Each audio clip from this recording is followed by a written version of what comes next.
Refaat Alareer. Refaat, thank you so much for joining us. You are a Palestinian academic and an editor. You're joining us from Gaza. We really appreciate you taking the time to join us. Um, if you could tell us what's been going on around you. Thank you for having me. مرحبا محمد. كيف الحال? How are you? Uh, Refat is actually my mentor. Oh, wow. Oh, friend Katie, Aaron. Hi. Uh, Thanks so much for joining. thank you for having me. I'm sorry for being late. We'll forgive you, I It's think. extremely impossible. I listened to what Muhammad has just said. Impressive input. I was just texting somebody on WhatsApp that it's complete and utter destruction and despair here in Gaza. There is morale. Don't get me wrong. We believe, we have faith. But what Israel is doing, what Israel has been promising to do to Gaza, to Palestinians for decades, is being implemented right now. In the couple of days, 5 days, we had Israeli officials openly call for genocide, literally using Nazi discourse, describing Palestinians as savages, unhuman, open calls for wiping Gaza out, turning Gaza into a city of. These are not empty words. They are not. I think you could hear the bombings in the distance. Uh, these are not empty words or even wishes or promises. Israel has never kept a promise to Palestinians. Not once did Israel keep a promise to Palestinians, but it only keeps its promises when it promises blood, death, and destruction. I summarize what's happening as 2014 in a couple of days. The scale of destruction that took place in 2014 in 51, complete and utter destruction of whole neighborhoods, of whole blocks. And this is what Israeli spokesperson promised. They're not seeking precision, they're seeking damage and destruction. They're sending Gaza to the stone age.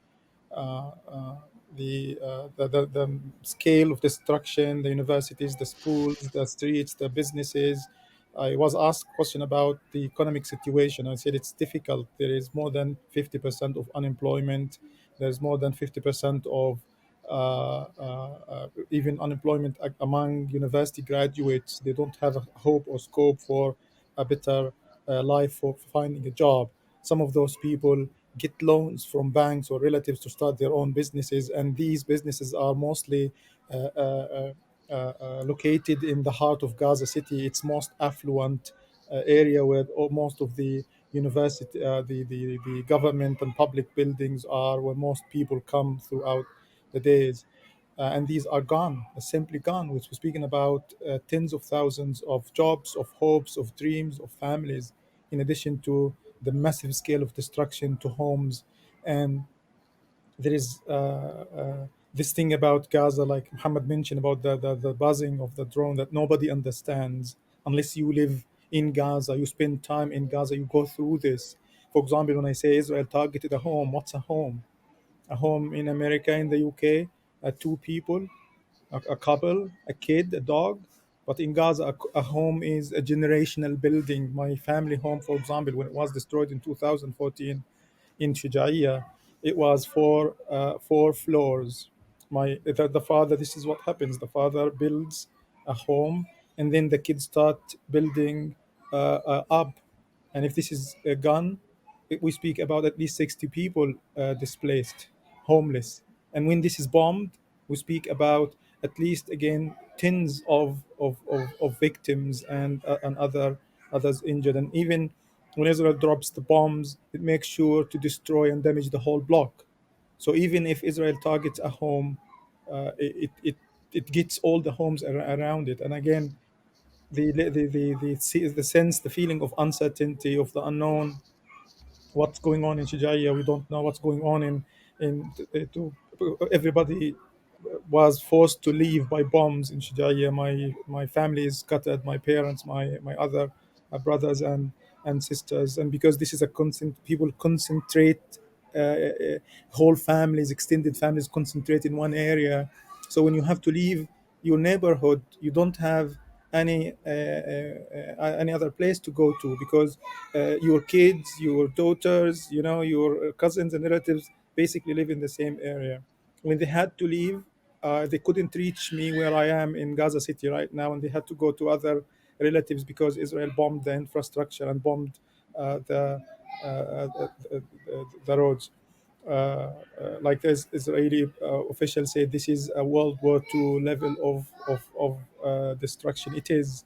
And on the human level, when we speak about 1,000 Palestinians killed in a few days, in 5 days, if this continues at the same level for 10 or 20 or 30 days, as many expect, we're looking at 50 Palestinians dead if Israel does not escalate. Nobody believes and thinks that Israel is going to be doing the same thing every day. Israel is using the earth, scorching the earth. Yesterday, in the northern part of Gaza, Gaza City was pummeled by bombs non-stop, constantly, for hours and hours. And with Israel controlling everything and the Rafah border is closed, we are fish in a barrel. That's it. And Israel is not only shooting with a gun or a rifle, it's dropping 1 ton bombs at the defenseless people there. This is what I have to say about the situation and the feeling here. Refaat, I don't know if you've heard some of the language coming from Israel, but for example, the Israeli defense minister saying that these are human animals and talking about a total siege of Gaza, cutting off the food and fuel.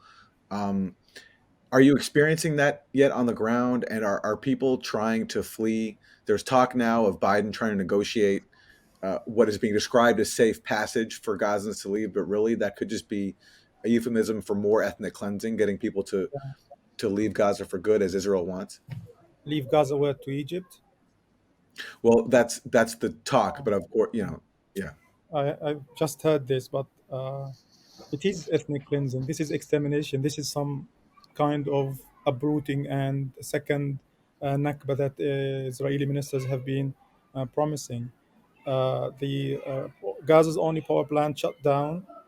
There's no electricity coming out of the power plant that was already bombed by Israel in 2006, I think, and 2014. We are running out of everything, electricity, water, and food, with Israel not allowing aid to get into Gaza through Egypt, for example. Again, this is a hunger game. This is starvation. Where do you expect us to go? Because of the experience we have been through in the past 15 years, we have batteries, we have generators, but these could help us for what, a couple of days, some people a couple of weeks maximum. We have a generator and I have a small battery here.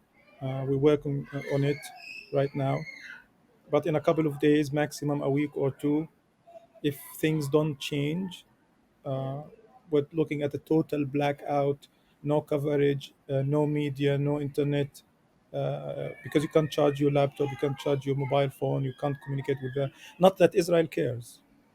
Not that Israel cares. Actually, and mainstream media is complicit. All these malicious lies, rumors about what the Palestinians did in the attack on Saturday, and Israeli American politicians, Nikki Haley, what's his name, the guy that drinks weirdly, Lindsey Marco Graham. Rubio, Marco Rubio Marco Rubio. Yeah. literally called for Ted finishing them. Cruz. That's Yeah. a final solution. They are offering a final solution. And Lindsey Graham just now was somebody retweeted or quote tweeted him saying this is a religious war. A religious war between what? You are, Lindsey, you are a Christian fanatic. Your end game is Armageddon.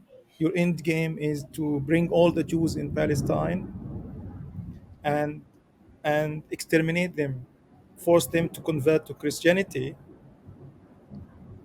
or Right. kill them. So this is what he's motivated completely and thoroughly by his anti-Semitism, hatred towards Jews, and Israel knows this, by the way. But Israel knows that he hates Muslims more, he hates Arabs Yeah. more, he hates Palestinians more. So it's okay. We can use him. He helps us at this stage. You have children, and I was wondering how your children are holding up and experiencing this. I actually, yeah, I do have children. I was not sure if you can hear the commotion in the Yeah, background. yeah, that's not too bad. Uh, there, I think there are 15 other children in my small apartment, and this is the case of Gaza. The United Nations, and this is again things that don't easily get understood by non-Gazans, non-Palestinians, unless you listen to Palestinian voices. There are about 200,000 people displaced, sheltering in new unrun schools, but there are probably double this number displaced internally, staying with relatives and family members.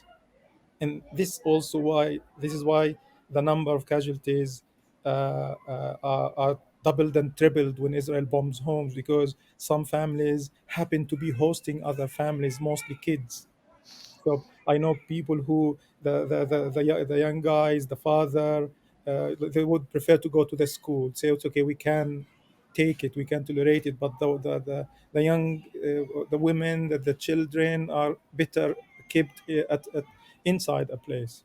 So there is a bit of commotion here. This is the first thing I hear my kids play. 15 kids. What do you expect? But in the past, in the first four days, I I usually sense some kind of development in the way things happen. These are more bombs, I think, and the first couple of days usually there is fear and complete horror and terror. The kids can't sleep. They can't do anything. They don't go to. They don't want to go to the bathroom. They don't want to eat. They don't want to drink, and they keep screaming and shrieking, especially at night when they try to catch some sleep, and then they are awakened by more bombs and more bombs. But then the next 2 or 3 days, everybody is numb. We get used to it.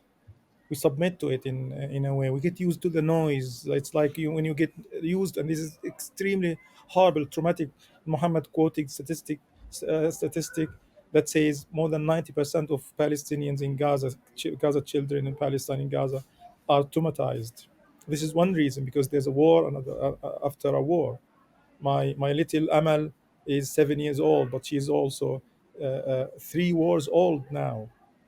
We speak about a 7-year-old going through all these massive the destructive campaigns. So with this numbness comes the lack of communication, lack of you don't want to talk.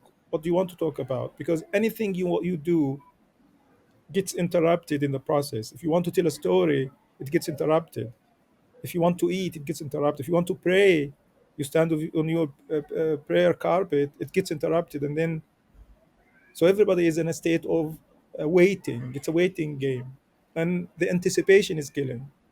The anticipation that is this ours? Is this going to hit us? Is this our turn? Are we going to die now?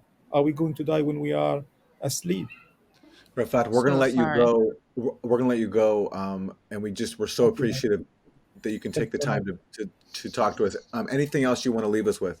I think one last thing is significant to highlight is the focus on the misinformation, the fake news Yeah, that Israel manufactures, and the complicity of renowned journalists claiming without proof, that the three stories, I don't want to mention them again, and yeah. they turn out to be complete lies to demonize Palestinians. And I think Israel is manufacturing more lies. I'm anticipating even more serious allegations against the Palestinians against, because this is the game. It's dehumanizing. Strip those Palestinians out of their humanity, and then anything is fair. Anything you do to them is fair, even if you kill. I posted the last stats by the Ministry of Health that says, that was a couple of days ago, Israel killed 260 children in Gaza, and everybody was in the quotes, the trolls, the pro-Israeli genocidal apologists, saying they deserve it, they deserve it, they deserve it. So we need to focus more our attention in our talks and our tweeting and communication on the fact that Israel always lies. Israel always lies, and we have seen this. Israel doctoring videos with Razan and Najjar, the medic that Israel killed during the Great Return March, and all these lies that Israel keeps spewing. This is, I think, central to our narrative as Palestinians and pro-Palestinians. Refaat, thank you so much for Yeah, joining thank us. you so much. Thank you for having me. Thank you. Bye. Our thoughts are with you. Yeah, and with you and Thank your you. family. Thank you.